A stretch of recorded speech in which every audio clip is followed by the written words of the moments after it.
Good day, everyone. I am Lorraine Ann Patilan, and for today's discussion, it is about the IP or Indigenous People communities in Mindanao. At this video, you will learn the different IP communities in Mindanao as well as their identity, customs, traditions, beliefs, and etc. Are you ready? Now let's begin. Now, the first indigenous communities in Mindanao that will be discussed is the Ata Manobo. Who are the Ata Manobo? Let's find out. Ata Manobo, also known as Ataas or Agtas. They can be found in the northern part of municipality of Capalong, Davao del Norte. Many of them, however, identify themselves simply as Manobo or by their toponyms such as Matiglundig, meaning from Lundig, Matigkapugi, from Kapugi, or Matigmisulong, from Misulong. Historically, the word "ata" was a derogatory term used by the Spaniards before to refer to all people living in upland areas, regardless of their culture or linguistic differences. It is not even in the Atamanobo vocabulary, thus it is meaningless to them. The Atamanobo language is identified as a subgroup under the Manobo group of languages. And those are the Ata Manobo. Now, let's proceed to Ata Manobo customs, traditions, and culture. One of the Ata Manobo customs is that when it comes to marriage, they are allowed to polygamy. A practices where a man is being married to multiple women. However, it is just depends to the husband's capacity to afford the bride price, which they call the gasto. Moreover, in terms of um, taking or taking of another wife, the approval of the first wife is considered. It means she has the right to choose on who will be the next or this will be the second wife. Now, there are several types of courtship or betrothal or engagement among Atamanobo. First is what they call the tinuyo, which means done on purpose. It is a type of marriage that is pre-arranged through pamaloy, meaning formal arrangement by parents or elder siblings.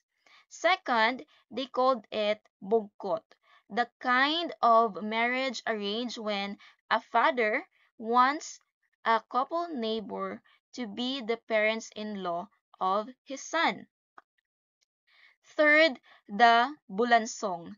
It is when the third party secretively finds out the girl's bride price or the interested groom or for the interested groom, where the groom bypasses the formal arrangement called pamaloy. The groom can ask immediately the girl's hand for marriage, and yeah, that's how it works. Now let's proceed to number 4. The fourth one is the lokoban, which means to shut off.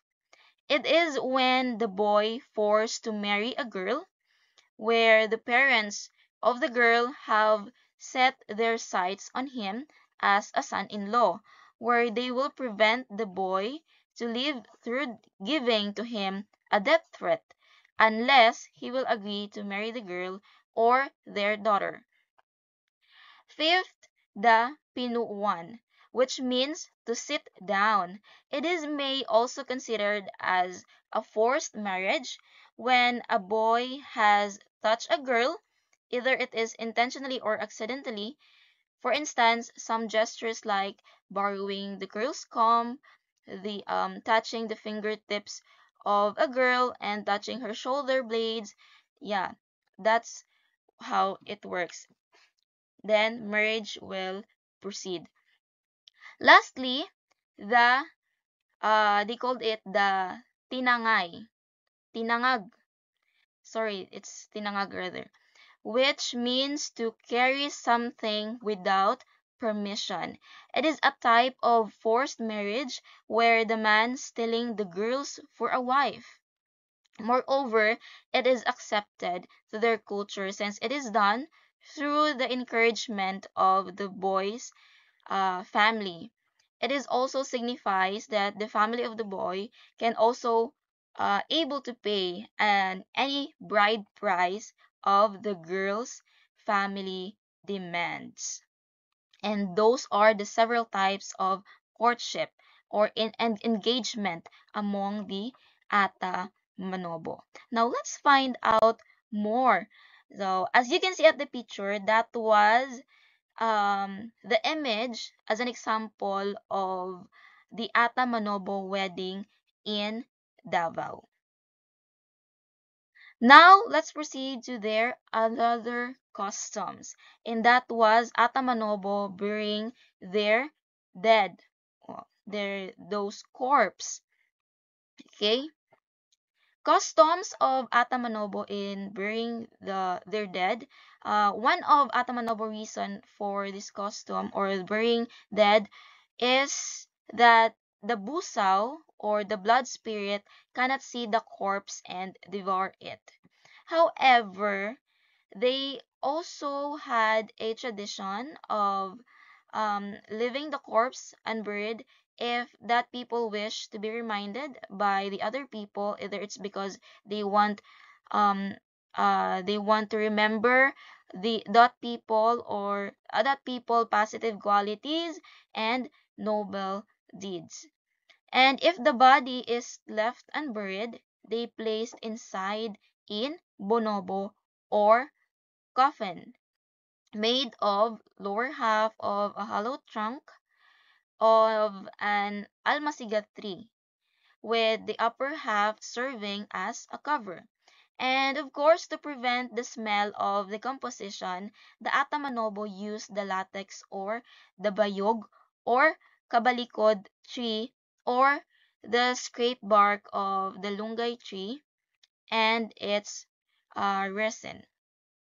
The coffin would then be hung horizontally on four crossed branches of the tree, and a roof made of leaves of the trees or plants is set up to protect the coffin from any elements. And yeah, immediately after the person's death, there are some cases that the body may be placed in a coffin and left in an abandoned hut far from the neighborhood. And yeah, that was their custom when it comes on burying their dead. Now, let's proceed to Atlamanobo community and indigenous houses. So the Atamanobo originally lived in only in a small communities of two or three families. The traditional Talaingod community structure was called the Ogpa Anan or Ingod. These communities were kept small so that the members could move fast to escape raiding forces. Now, let's proceed to the Atamanobo houses. Atamanobo families built their huts high above the ground, and the reason for that is it is for them to protect themselves, of course, from enemies. Their stairways, you know that their stairways or ladder is made of uh, pieces of rope that were um, twined to serve so that they can raise up it at night so no one could climb up. However, in later years, their huts were built lower, where walls are made of barks of trees or dried palm fronds, while the floor of split bamboo strips, and the post of their wood or bamboo, the post of wood or bamboo bound with rattan strips.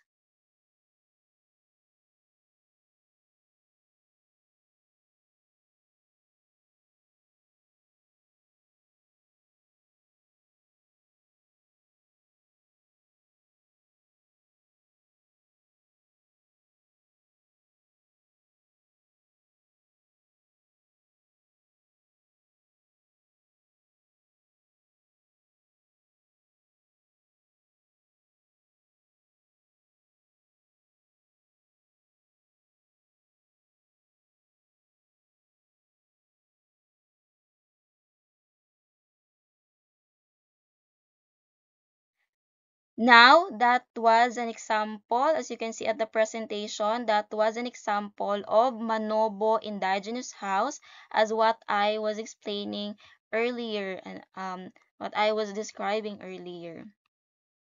Now, let's proceed to Ata Manobo clothing and tribal attire. So, as you can see at the image, that was the attire of a typical Ata Manobo woman, consists of the ompak, the red short blouses with striped patterns, so as you can see, patadyong for a skirt, and occasionally a malong, a palakot, which is the red cloth belt, and a single strand of multicolored bead necklace. So the umpak is sewn with bias tapes of different colors, usually white, yellow, and red, and it is arranged into squares with minimal use of sequins or beads. So look how colorful their um their cultural attire. Yeah, it's so beautiful. Now, let's proceed to Atamanobo religious beliefs and practices. What are those religious beliefs and practices of Atamanobo? So there is what they called the Pangayaw. Pangayaw is Atamanobo's traditional way of settling conflicts, which may be carried on between individuals, families, or communities when there is a heavy or serious violation done, such as murder, dishonor, or violation of an agreement. So, pangaway may typically occur in four ways. So what are the four ways? The first one is the panaloso. It happened when there is a man who kill another person, but only accidentally because of out of anger or grief. This kind of conflict needed it takes a long time to settle. The second one is the pamalo. When one community wages pangayaw against another because the former suspects the latter of conspiring to harm them, notice of an impending pangayaw is sent to the Igbuhag, Nudatu, and the members of the suspected community through a kuro or calendar. A strand of knot rattan tied with a red piece of cloth. The knots indicate the number of days that the targeted individual or community has to prepare for the pangayaw, and that is the pamalo. Then let's proceed to the third way, which is the amara, where the datus of various communities to settle a conflict through bilo or pangayaw. Then the fourth one is panglibak, when an individual who feels that he was unfairly compensated in a conflict resolved through a mediator wages pangayaw against the person who had failed to give or him or her a fair share. Yeah. And those are the four ways on how the pangayaw rather occurs. Now, Let's proceed to Ata Manobo weaving and handicrafts. So as you can see at the picture, um, that was the talaingod basket or ginoboy made of bagtok and ratan. So there is a process. It is called the pangabel. Yeah, it is a process of weaving fibers such as abaca, hemp, and cotton on the habelan or a backstrap loom. However, nowadays, because of course, cultural erosion, through the years, this traditional weaving, the pangabel, only practices, it disappears and it is only practices by those few older women who are living in remote communities. And yeah, and they still possesses this traditional knowledge of cotton weaving. It's so sad, but yeah, that's the reality. Now let's proceed to the tribal system of the Ata Manobo. Okay, the Atamanobo have three political figures, and those are the Datu, the Bagani, and the Bailan. So each of them has a functions, of course, in their community. The Datu functions as the advisor of the community and is in charge of maintaining peace and order, while the Bagani also maintains the peace but is subservient to the orders of the Datu and the Bailan. However, the Bailan, they serves as the religious leader, the diviner, and the healer in the community. And those are the three key political figures in Atamanobo, And those are all the things that I will discuss um, to this indigenous people community, one of the indigenous people community in Mindanao, which is the Atamanobo. And I hope that you learned something. And of course, to learn more, uh, let you keep on listening to the next reporter, to one of the other three my other three group mates, because they will also discuss the other three indigenous group in Mindanao, and you will learn a lot of information from it. And that's all for my part. Thank you for listening and attention.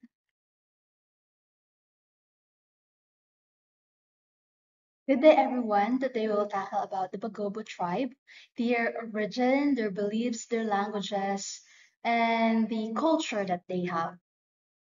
First, we have the biographical of the Bagobo. The Bagobo are the predominant inhabitants of the vast areas extending from the west coast of Davao Gulf to the high reaches of Davao, famous significant mountain ranges of Mount Apo or Apo Sandawa to the tribal people. Apo Sandawa happens to the sacred grounds of the Bagobo since time memorial, valued as one of the among the group's richest cultural heritage. So we have a the Bagoba tribe is the indigenous group native from Philippines, especially on the provinces of Davao del Sur and Davao del Norte in Mindanao. So we have a pre-colonial period of this Bagobo tribe. It says that in ancient migration, the Davao, or I mean rather the Bagobo tribe or the Bagobi people are believed to have migrated to Mindanao from islands of Borneo around 200 BCE. On the in Spanish colonialization from 16th to 19th centuries, it says that the Bagubo people had limited contact with Spanish colonizers who focused on converting lowland populations to Christianity. Next one, we have the Bagobo culture and traditions. The Bagobo are the indigenous group of people who live in the mountains of Mindanao, Philippines, like I said earlier. It is They are known for their colorful clothing, metalwork, and ritual dances. The Bagobo plays ritual music with gongs and kolentangs. On the Bagobo language, we have the Tagabawa. Tagabawa is spoken in Cotabato and Davao del Sur provinces and on the slopes of Mount Apo west of Davao City, and the languages is spoken by the Bagobo tribe. So in Tagabawa, it is the number of speakers in this is the approximately it has a 50,000 to 60,000 native speakers. On the language status on this one is considered developing language with efforts to a standardize and document it. On the linguistic features of Tagabawa and the Bagobo, it is the both languages have complex grammar system with features like verb, conjunction, noun declension, and sentence structure. Next one, we have the Bagobo culture and the traditions and their traditions. We have the Bagobo supreme spirit and their indigenous Anito religious is called Ispumalak, Manobo, or Manama. The Bagobo perform a rite passage dance called Lawin Lawin, which shows the mountain of the eagle from the egg to adulthood. It says that on the gods of goddesses of Manobo we have five: Manama, Mangayu, Tuglibon, Diyandi, Makabayan. On the Manama, it is the supreme God, creator of the universe, creator of and the ruler of the ninth heaven. On the Mangayu, it is the god of the forest. It is the god of the forest that forest, animals, and fertility. On the Tuglibon, he is the god of, or rather, the god of the mountains, rocks, and minerals. On the Dianti, it is the goddess of the sea, the river, and fish. On the Bakabayan, it is the god of war, bravery, and strength. The Bagobo have nine heavens, each which has presiding god. These gods are similar to those of Hindu religion but are local invention. They are accessible to man and are worshipped. They mainly exist as mythological begins. So it says that the Gobo have nine heavens. They believe on multi-layered universe, or they believe on the nine heavens. So, and this heavens, it has a presiding God. On the first heaven, the lowest heaven, is also called the lowest heaven, inhabited by evil spirits from and the souls of those who live wicked lives. On the second heaven, it's the realm of the ancestors, where the souls of the deceased Bagobo people reside. On the third, it is the domain of the god Mangayu, who rules over the forest and its creature. The fourth heaven is the realm of the god Tuglibon, who controls the mountains and minerals. On the sixth, I guess, oh no, five. The fifth heaven, it is domain of the goddess Diandi, who rules over the sea and its creatures. On the sixth heaven, it is the realm of the god Makabayan. And this one, who governs war and bravery, bravery rather. On the seventh heaven, it is the domain of the spirits of land who wants over the Bagobo people and their ancestral lands. And eighth heaven, the realm of spirits of the air who control the winds and the weather. On the last heaven, or the ninth heaven, it is the highest heaven. It is the highest heaven, inhabited by the supreme god Manama, who created the universe, all the rules over. In conclusion, the Bagubu people believe that the gods and goddesses of the nine heavens influence the lives of humans on the natural world. And also they offer prayers, sacrifices, and rituals to appease these deities and also to maintain balance and harmony in the universe. That's all. Thank you. Hi everyone. Today I will be discussing to you the indigenous people of Bukidnon.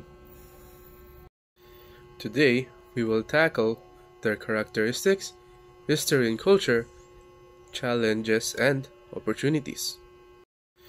First up, we have their history and culture. Pre-colonial period. There are evidence that they engaged in cultural exchange with other groups. This is maybe their way of socializing or exchanging goods for other goods as well. Next is Spanish colonization. During the Spanish colonization, the Bukidnon people resisted them, leading to conflicts. And maybe they lost a lot of people in the process. Next up, we have their American colonization. The Bukidnon people were introduced to proper education and infrastructure, which greatly impacted their economic status at that time. And they are now literate and civil compared to the past. Next up, we have their characteristics and traditions. So, for characteristics and tradition, first we have their language. The Bukidnon people's language is called Binukid. Then their traditional clothing. They wear dagmay for the men, which is a loincloth.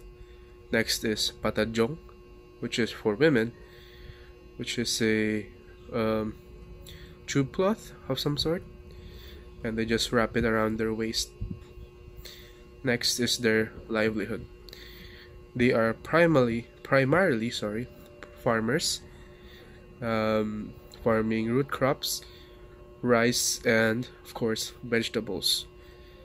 Next is spirituality. So they believe in the supreme being called Magbabaya, and they also do some rituals as well.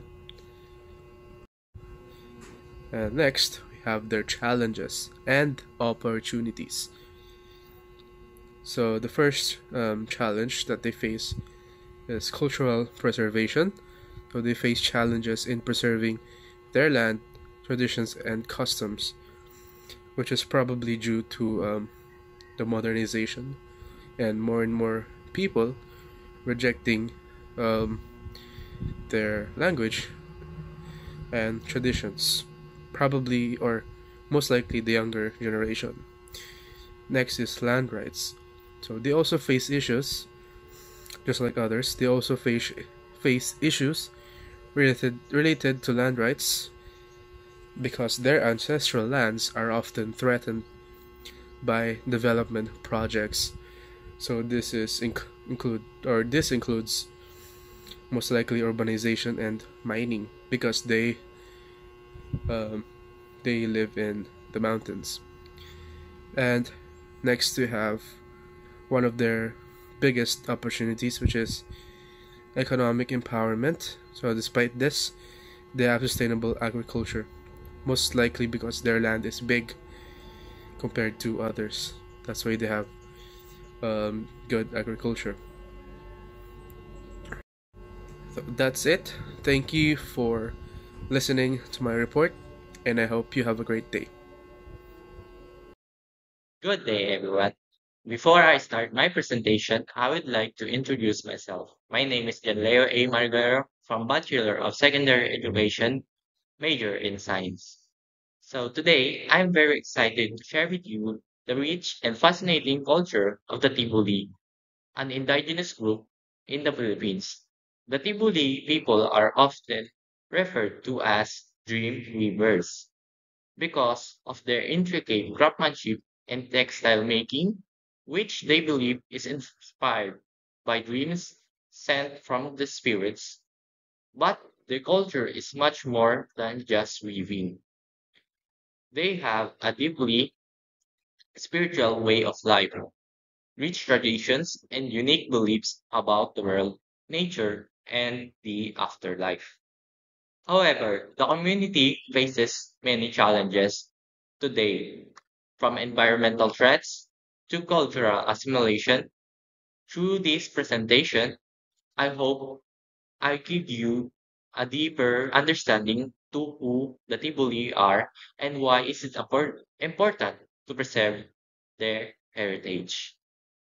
What makes them particularly interesting is how they integrate art into their daily lives. Their livelihood is not just about survival, but about expressing their connection to the nature and the spirit world. This can be seen in their weaving, music, dances, and even the way they construct their homes. However, their rich traditions, modernization, and external influences pose significant challenges to their culture. Land encroachment, mining, and deforestation have disrupted their way of life, making cultural preservation an urgent issue. The Tiboli are believed to be one of the oldest indigenous group in Mindanao. Descending from Austronesian ancestor, they have historically lived in the mountains regions of South Cotabato, where they developed a distinct identity separate from mainstream Filipino culture. And interestingly, they were once called Tagabili, a given name by the outsiders, which they now reject because it misinterpret their identity. Instead, they prefer to be called Tibuli, a name that reflects their heritage and values. And one of major concern for the Tibuli today is increasing threat to their ancestral land or ancestral domain. Mining and logging activities in Mindanao have significantly impacted their environment, leading to deforestation and displacement of their communities, their way of life, which deeply connected in nature, is at risk without proper protection. And they could also lose their cultural heritage. One of their most famous cultural contribution is their weaving tradition, particularly the tinalak fabric. The tinalak is a sacred textile made from abaca fiber. And what makes it special is that its pattern are believed to come from dreams sent by spirits. This means that fairy tinalak design is unique and cannot be replicated. The weavers, also women's, are called dream weavers because they receive these patterns in their dreams and bring them to life through weaving. And aside from their textile art, their social life revolves around ceremonies and rituals. And one of the most important ceremonies in this minimum, which is associated with marriage. Marriage among the Tibuli is not just personal affair, but a community event. It strengthens the bond within the tribe.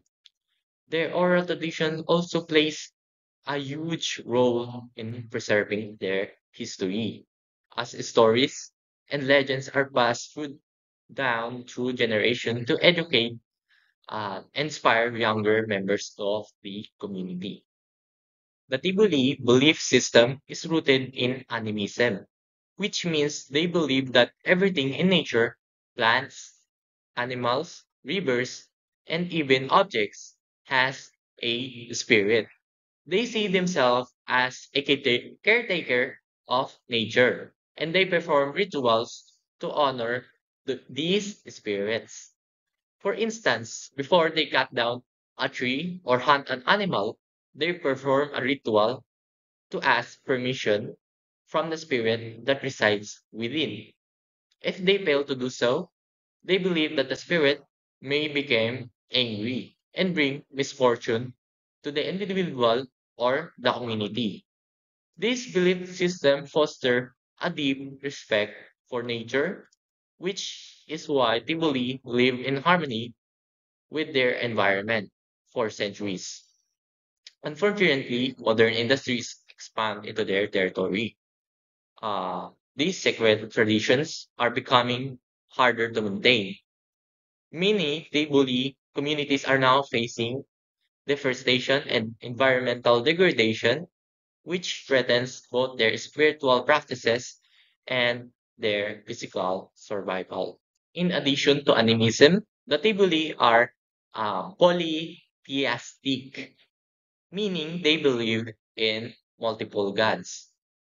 These gods play different roles in their daily lives. For example, Kadaula Sambad is the supreme god, often associated with the sun, while his wife, Bulon La Mugol, represents the moon. They believe that these gods watch over them and influence their fate. Other deities include Mohen, a spirit in the form of a bird that dictates fate, and the Busao, malevolent spirit that cause illness and misfortune. These beliefs influence their rituals and tradition. For instance, when someone is sick, they perform healing rituals that involves offering and prayers to drive away evil spirits. Their polytheistic belief provided them with explanation for natural events, human experiences, and mysteries of life and death. The Tibuli reverence for nature extends to their views in life and the afterlife. They believe that the gods created humans to be physically attractive so they can be drawn to each other and continue the cycle of life. So basically to let humans procreate with each other. One fascinating belief is uh, that the tattoos glow after death, and this status acts as a guiding light for the deceased, helping them find their way to the afterlife. They also believe that once a person crosses into the afterlife, they do not return. This is why burial rituals are important. They assure that the soul has a smooth transition into the next world. The Tibuli do not have a written language, so their culture is preserved through oral tradition. They pass down their history, belief, lessons through storytelling, chants, and music. These oral traditions are not just for entertainment. They serve as a moral lessons for historical records for future generation. So, for example, epic chants to tell stories of their gods and ancestor, teaching the younger generation about their identity and values. And in time, when globalization threatens indigenous language, oral tradition remains a vital tool for keeping the Tibuli culture alive. So for additional facts, the Tibuli is also known as Tagabili, Tibuli, Taubili, and Taubulul. Their language is closely related to the to that of Bilaan and Tiruray. Another fascinating aspect of their culture is their belief in dreams. They're inspired weaving based on dreams. Tinalak weavers do not create their own design randomly. They claim that the pattern appears in their dream and they're simply bringing the vision of the spirit to life. This makes Tinalak Fabric a spiritual and artistic masterpiece. Additionally, the Tipoli live in traditional houses called uh, Gunubo, which is our raised wooden signatures designed to blend harmoniously with nature. So, to summarize everything that I present, the Tiboli people have a rich cultural identity which deserves recognition and preservation. Their traditional art and belief reflect a deep respect for nature, and spirituality. However, modernization and environmental threats put their way of life at risk.